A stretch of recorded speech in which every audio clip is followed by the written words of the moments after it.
Hello दोस्तों, कैसे हैं आप लोग। उम्मीद करता हूं आप लोग स्वस्थ होंगे। महाराष्ट्र से जो खबर आ रही है, जैसा कि जानते हैं कि महाराष्ट्र में और झारखंड में चुनाव का ऐलान हो गया। लेकिन क्या उद्धव ठाकरे बीजेपी के साथ आ सकते हैं या एनडीए में आ सकते हैं या महायुति में आ सकते हैं?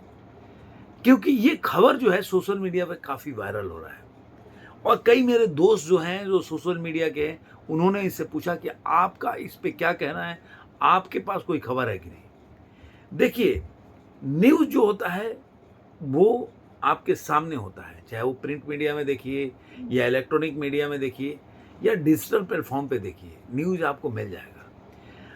लेकिन उसमें तार जो धागे कैसे पिरोते हैं और बैकग्राउंड कैसे चेक करते हैं, उसके बाद क्या आकलन लगाते हैं, क्या हो सकता है। ये खबरें चल रही है कि देवेंद्र फडणवीस का और उद्धव ठाकरे की मुलाकात हुई है, सीक्रेट मीटिंग हुआ है। कुछ ऐसी बातें भी आई जिससे कि आपको लगेगा कि इस बात में सच्चाई भी है। उसका वजह है कि प्रियंका चतुर्वेदी का अभी एक पॉडकास्ट में इंटरव्यू आया। उन्होंने इस पॉडकास्ट में उनसे जब पूछा गया कि सबसे मतलब आप किस नेता के फैन है, तो उसमें उन्होंने ना उद्धव ठाकरे का नाम लिया ना राहुल गांधी का, क्योंकि हमेशा से वो प्रखर रूप से हमेशा से मोदी जी की विरोधी रही हैं और हमेशा से वो बीजेपी का विरोध करती रही हैं, चाहे जब वो कांग्रेस में थी चाहे वो शिवसेना में। लेकिन उन्होंने चौंकाने वाला बयान ये दिया, उन्होंने ना उद्धव ठाकरे का नाम लिया और ना ही राहुल गांधी का। उन्होंने नरेंद्र मोदी की तारीफ की और उन्होंने बताया कि वो सबसे लोकप्रिय नेता है, उनके बारे में बोला। उसके बाद से ये कयास लगाया जाना कि आखिर हो क्या रहा है, कि महाराष्ट्र में जो महाअघाड़ी गठबंधन है उसमें सब कुछ ठीक है क्या, या अंदर खाने कुछ पक रहा है क्या बीजेपी और उद्धव ठाकरे के बीच में। तो अगर इसके उसके अलावा संजय राउत का कई बयान आ गया। संजय राउत का बयान तो मतलब मैं कोई स्टेबल नहीं देखता हूँ कि एक संजय राउत एक एक ढर्रे पे चल रहे हो। कभी वो बोलते हैं कि नहीं, हरियाणा के टाइम पे वो चुनाव में जब बीजेपी जीत गई उसके बाद उन्होंने एक नसीहत के रूप में, क्योंकि बार्गेनिंग होता है, किसी भी पार्टी का एक बार्गेनिंग टैक्टिक्स होता है कि वो डरा के करता है कि मतलब मैं कुछ ऐसा बात बोलूँ कि सामने वाले पार्टी को लगे कि अरे यार, हो सकता है कि हमारा गठबंधन छोड़ के चला जाएगा तो हमें नुकसान हो जाएगा। तो उस चक्कर में हो सकता है कि आप जो बार्गेनिंग करना चाहते हैं या सीट शेयरिंग में जो अपने अपने हिसाब से सीट लेना चाहते हैं, तो उसमें आपको फ़ायदा हो सकता है। तो इस हिसाब से अगर देखा जाए तो संजय राउत के जो बयान हैं वो बार बार ही आपको हरियाणा चुनाव अक्टूबर से लेकर अभी तक कई बदलाव आए हैं।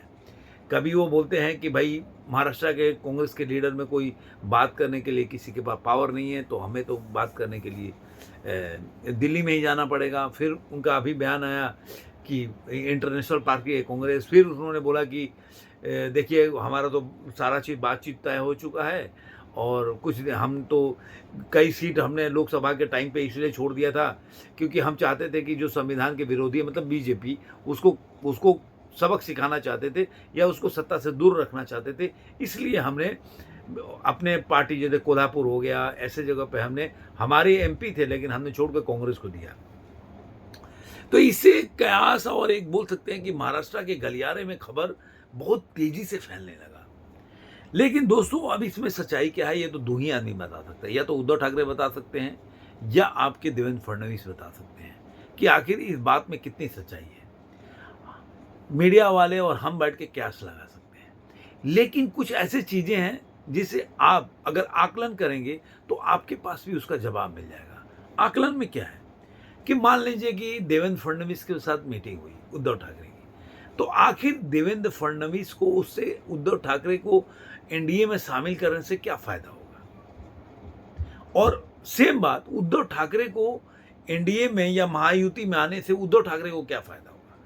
तो पहला क्वेश्चन ये उठेगा कि उद्धव ठाकरे ने पहला 2019 में उन्होंने जो बीजेपी के साथ गठबंधन तोड़कर वो कांग्रेस में महागाड़ी बनाकर गए थे, तो क्यों गए थे। तो आपको जवाब मिलेगा कि सीएम पद के लिए गए थे।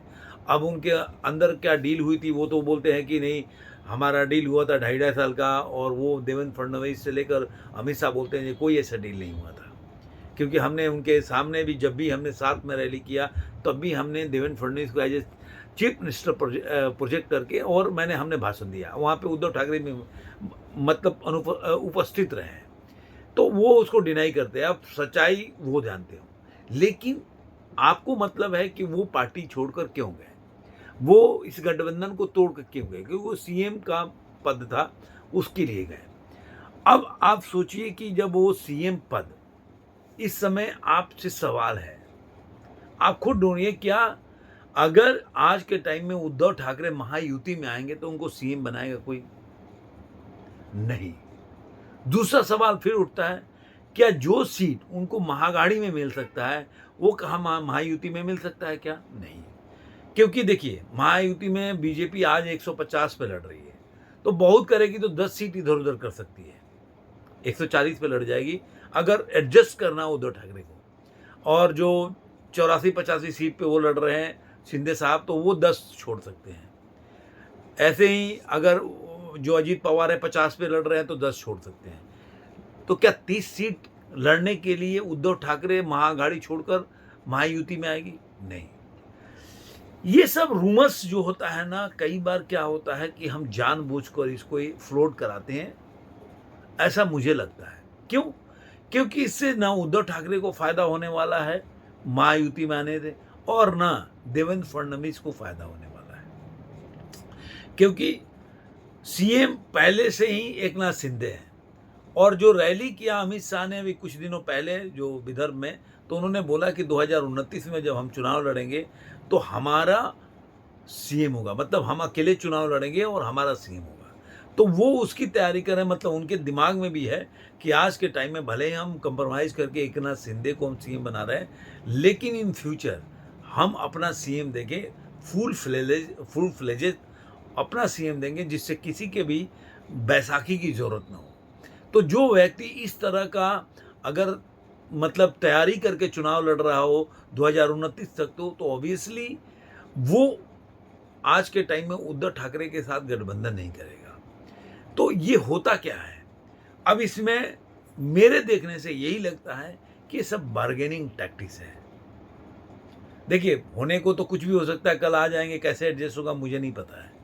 लेकिन जो घटनाएं हैं, वो घटनाएं देखने के बाद आपको लगेगा कि कितना भी फ्लोट कर ले ये न्यूज़, लेकिन इस न्यूज़ का मतलब यही होता है, चाहे मीटिंग भी हो गई हो तो मीटिंग भी सक्सेसफुल नहीं होगी, क्योंकि उद्धव ठाकरे को कोई सीएम नहीं बनेगा, एकनाथ शिंदे नहीं मानेंगे।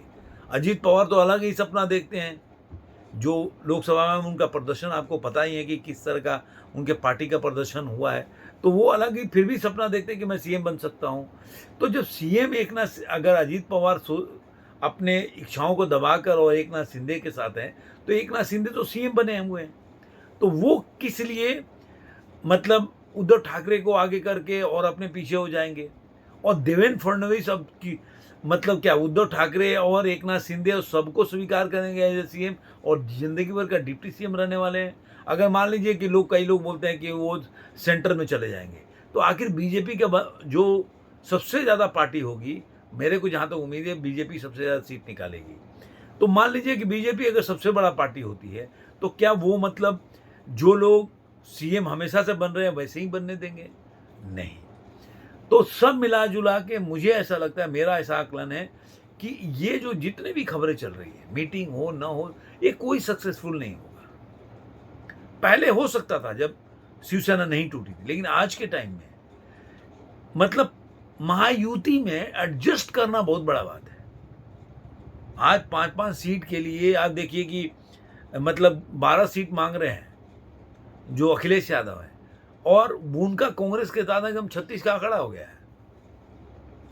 12 सीट में एडजस्ट करने को तैयार नहीं है। कांग्रेस कितना सीट देगी महाराष्ट्र में, वो देखने वाली बात होगी।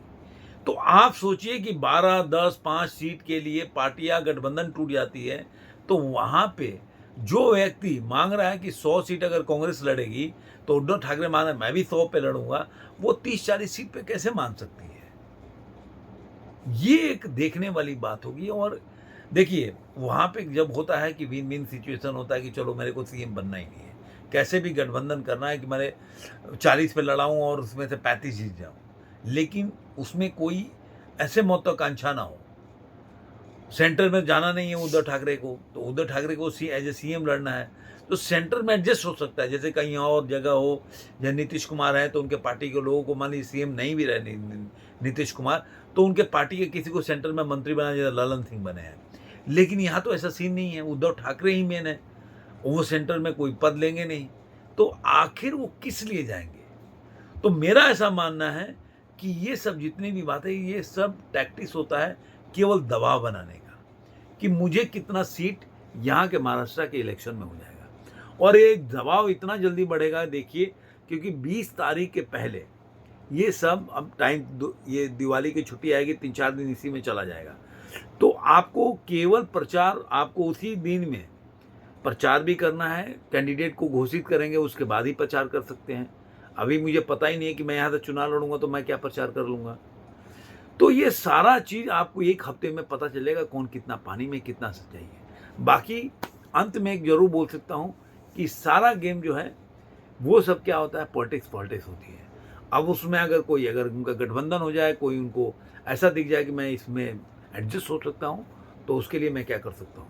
क्योंकि राजनीतिक तो अंत में लोग सही बोलते हैं कि संभावनाओं का खेल है, लेकिन संभावनाएं भी, मुझे ऐसा नहीं लगता है ये सिचुएशन, परिस्थिति देख के, कि इस संभावनाओं में कोई फ़ायदा नहीं होगा, तो संभावनाओं को संभावना बना के क्या फ़ायदा होने वाला है। आपको ये वीडियो कैसा लगा ज़रूर कमेंट बॉक्स में बताइएगा, और जाते जाते अगर अभी तक आपने मेरे चैनल को सब्सक्राइब नहीं किया तो सब्सक्राइब जरूर करो। दोस्तों के साथ, सगे संबंधियों को वीडियो को लाइक करें, शेयर करें और कमेंट करते रहें। ऐसे ही प्यार बनाए रहें, ऐसे ही आपके लिए अच्छा सा वीडियो लेते क्या आता रहूँगा। धन्यवाद दोस्तों।